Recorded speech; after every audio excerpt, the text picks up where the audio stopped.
السلام علیکم ورحمۃ اللہ وبرکاتہ۔ محترم ناظرین، آج 28 ستمبر 2022 بروز بدھ کو بڑی اہم خبر آ رہی ہے کہ مرکزی حکومت نے دیر رات کو پاپولر فرنٹ آف انڈیا اور اس کی تمام معاون تنظیموں کو 5 سالوں کے لیے بند کر دیا ہے، اور الزام یہ لگایا جا رہا ہے کہ پی ایف آئی ملک مخالف سرگرمیوں میں ملوث تھی اور باہر سے فنڈنگ آ رہی تھی، اور اقتصادی، سیاسی و سماجی خدمات کی آڑ میں ایک خاص سماج کے خلاف نفرت کو پھیلا کر ملک کے سیکولرزم کو کمزور کر رہی تھی۔ ناظرین کرام، آپ کو بتلا دیں کہ گزشتہ کئی دنوں سے ملک کی ایجنسیاں پی ایف آئی کے تمام دفاتر اور اراکین کے گھروں پر چھاپے مار کارروائی کرتے ہوئے کئی سو علماء کرام اور فعال اراکین کو اپنی گرفت میں لے چکی ہے۔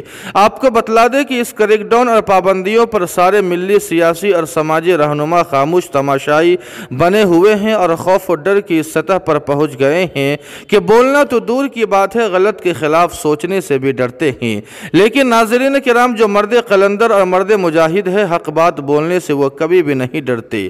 آج ہم شجاعت و بہادری کے واقعات بیان کر کے جن اکابرین پر فخر کرتے ہیں، ان اکابرین کی فی زمانہ تازہ ترین صورت اور شخصیت دیکھنی ہو تو وہ کوئی اور نہیں بلکہ مفکر اسلام حضرت مولانا سجاد نعمانی صاحب ہے، جو برملا اور برموقع حق بات کہہ دیتے ہیں۔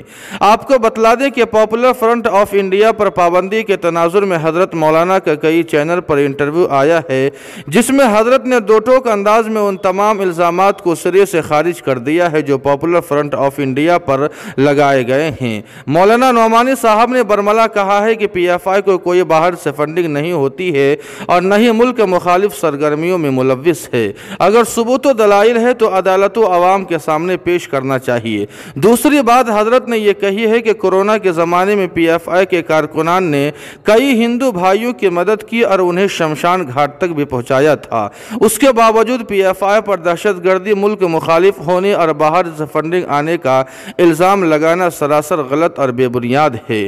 گودی میڈیا نے ایک سازش کے تحت پی ایف آئی کے خلاف ماحول پیدا کیا اور پھر و شور و ہنگامہ کر کے بالآخر 5 سالوں کے لیے بند کر دیا۔ اللہ پاک تمام مسلمانوں کے دین و ایمان اور جان و مال کی حفاظت فرمائے۔